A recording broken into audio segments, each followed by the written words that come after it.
may I inform you that we have the presence here of Shri Piyush Goyal ji, Honorable Minister of Commerce and Industry, Consumer Affairs and Food and Distribution and Textile, joined with us. Now we proceed to the further.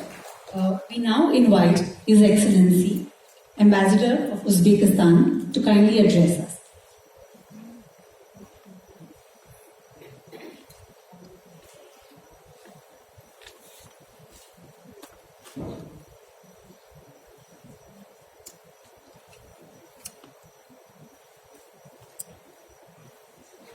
Namaskar. Good morning, everybody from Tashkent.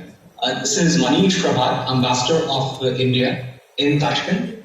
Honorable Commerce and Industry Minister, Chairman of CPC, Shri Manik Davarji, our dignitaries, colleagues and friends, thank you very much for giving me this opportunity to focus on India, Uzbekistan, trade partnership and the possibility of services export from India to Uzbekistan. Because it's a market which is worth attention of India, a neighborhood market, a hidden market, not so large market, but still I think that when we are talking of Uzbekistan, we can focus on not only Uzbekistan but the entire Central Asia and the larger market which becomes available to us. Putting it into perspective, India and Uzbekistan have excellent political relations. Our relationship goes back deep in history, and what is good about it is today that India and Uzbekistan consider themselves as strategic partners. In last 5 years, we had five formal meetings held between our leadership, between Prime Minister Shri Narendra Modi and President of Uzbekistan, His Excellency Mr. Shavkat Mirziyoyev. And there is a general push from the leadership from both sides that India-Uzbekistan relationship should prosper and we should do more about it. Of course, the opportunity is also provided by ongoing reforms in Uzbekistan, especially President Shavkat Mirziyoyev, when he came to power in 2016, he adopted the policy of conscious reforms. So there were political reforms, economic reforms, opening of Uzbekistan's economy and better relationship with all its foreign partners, which has brought into possibility many opportunities in Uzbekistan. A country where reforms have been, unveiled and opportunities are opening for companies from outside. And I think it is incumbent upon us as India and Indian companies to take part in this opportunity and not to lose out on this market.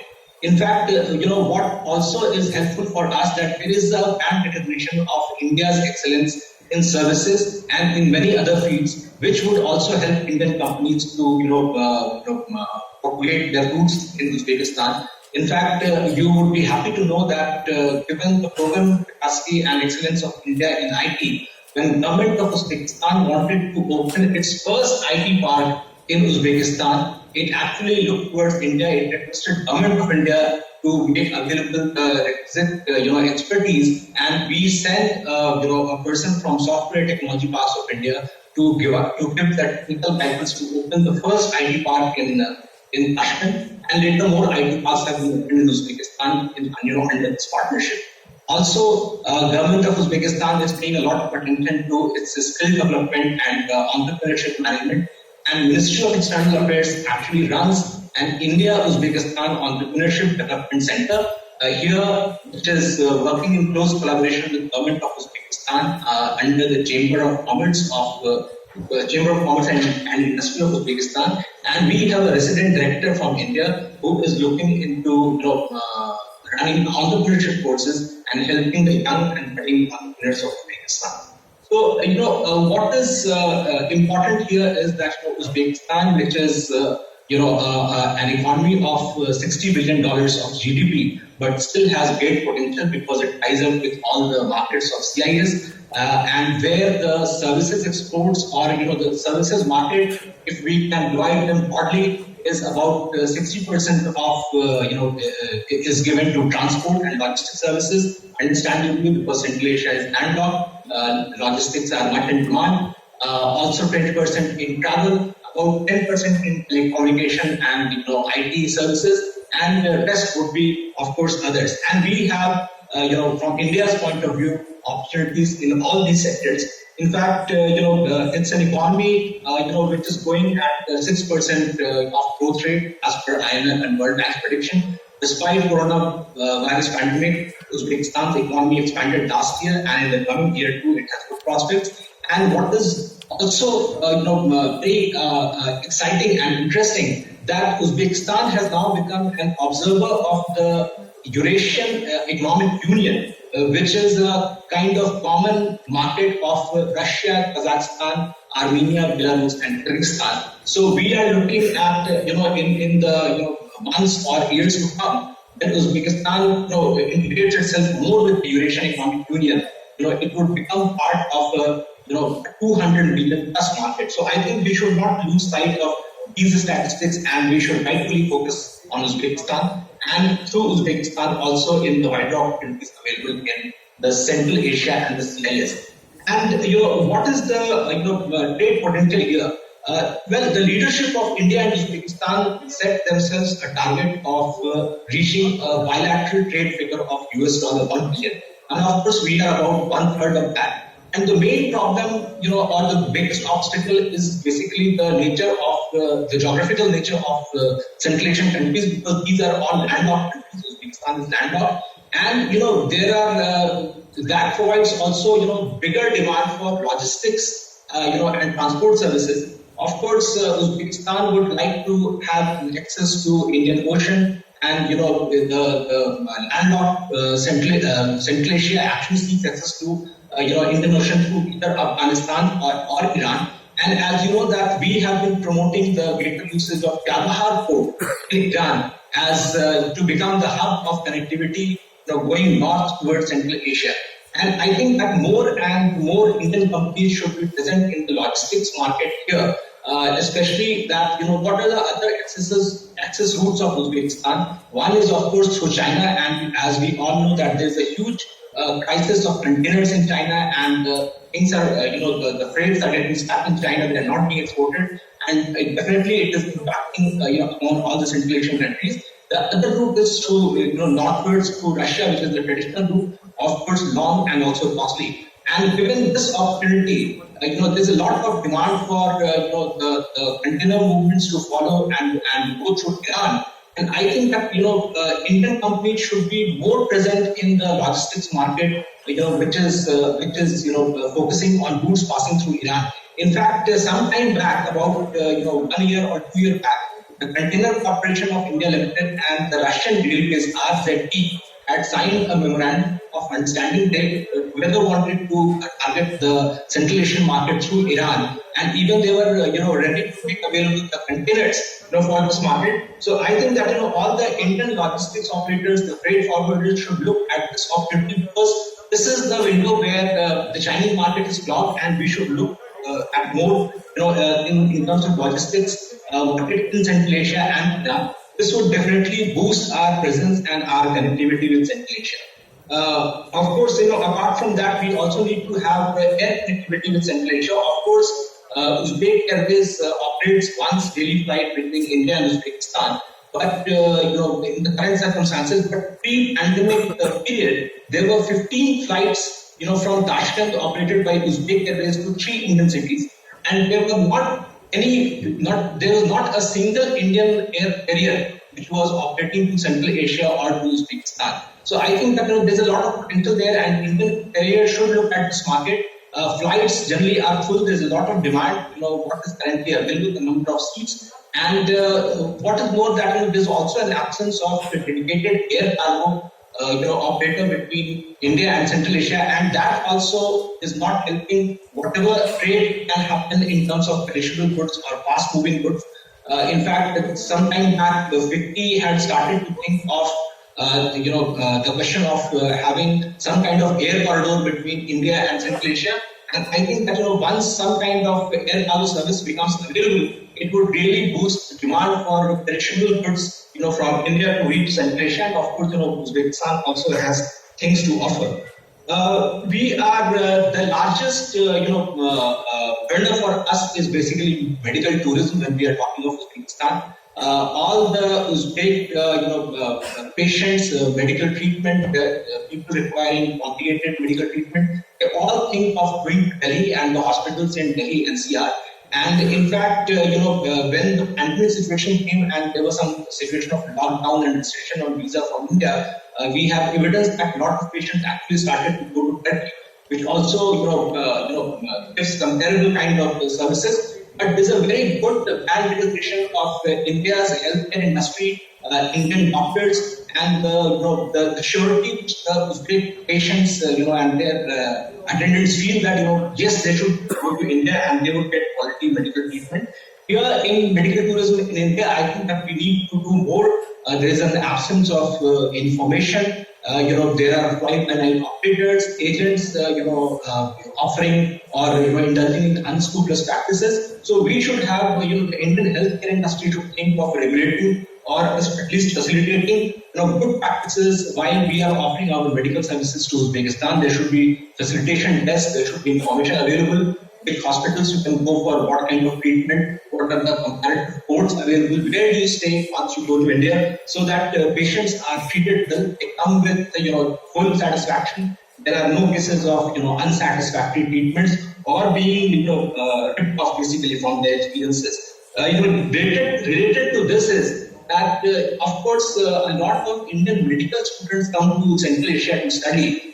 Because of course number of medical seats in our country does not cater to everybody, and since there is a large number of Indian medical students studying in Central Asia, also in Uzbekistan, we can and our medical industry can think of even availing the services of these Indian medical students once they pass out from medical institutions in Uzbekistan. They can become available, for as a kind of bridge between Indian medical industry and Uzbek medical patients.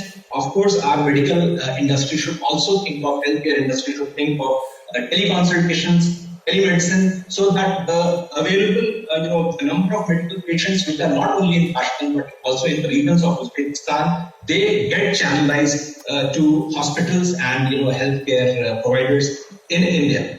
The second largest sector, where we can, benefit is offering education, higher education, especially in Uzbekistan, because Uzbekistan is a country of population of 35 million, which is the largest population in Central Asia, and 70% of the population is below 30 years of age. It's a young population. There's a lot of demand for modern, more contemporary education, which gives them opportunities. So, the education could be, IT or business or, tourism studies, economics, business, finance, etc. And you would be happy to know that of late, the Indian education providers have started to look at this market. Right now, we have 3 Indian, universities operating in Uzbekistan. They have opened their campuses with help of joint venture partners. Their classes are already operating. These are Sharda University in Andijan, Amity University in Tashkent, and Sambram University in Zizar. And of course, there is demand for more and more, higher educational institutions. There are foreign universities coming from all parts of the world to Uzbekistan. So, we should strongly target this market, and the embassy would be happy to organize educational fairs where Indian universities can come together, and we would offer the platform so they can talk to Uzbek students, their parents, so that these people would like to they think of going to India for their higher education course. Of course, they need more information, the kinds of courses available, what kind of accommodations available, whether there would be a hospitable environment and a good educational environment for them. The third the sector which is very important for Uzbekistan is banking, insurance, and financial services. These kinds of services are a bit in their infant stage in Uzbekistan.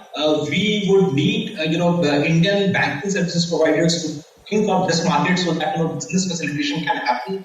They can provide the modern banking methods, the system of settlement, or even trade financing, so that things like buyer's credit can enable Uzbek importers to import Indian products. In fact, the government of India has tried in some manner to facilitate this by offering $1 billion line of credit to Uzbekistan, under which 4 projects have already been identified, and the detailed project reports are currently under preparation in Uzbekistan.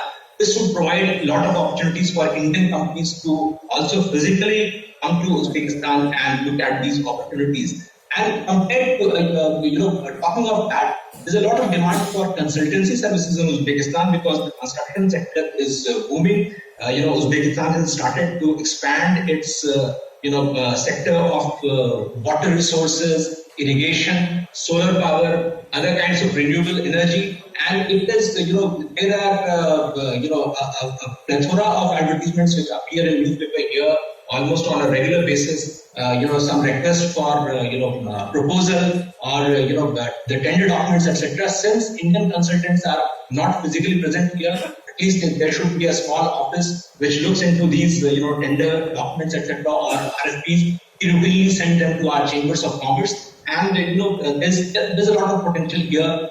If there's a small presence, we would probably get into these sectors because there is an absence of trained business professionals or simply that expertise which should be available in Uzbekistan. Even if the foreign companies or Uzbek companies are opening their practices, or opening their offices or businesses here, they need trained manpower in a big way. And in fact, that is simply not available in the local market. So while a generation would prepare going through the foreign universities or the new universities, in the meanwhile, manpower demand can be filled by importing Indian skilled manpower. In fact, some of that is already happening. In a big gas to liquid power plant here, there are a lot of Indian workers.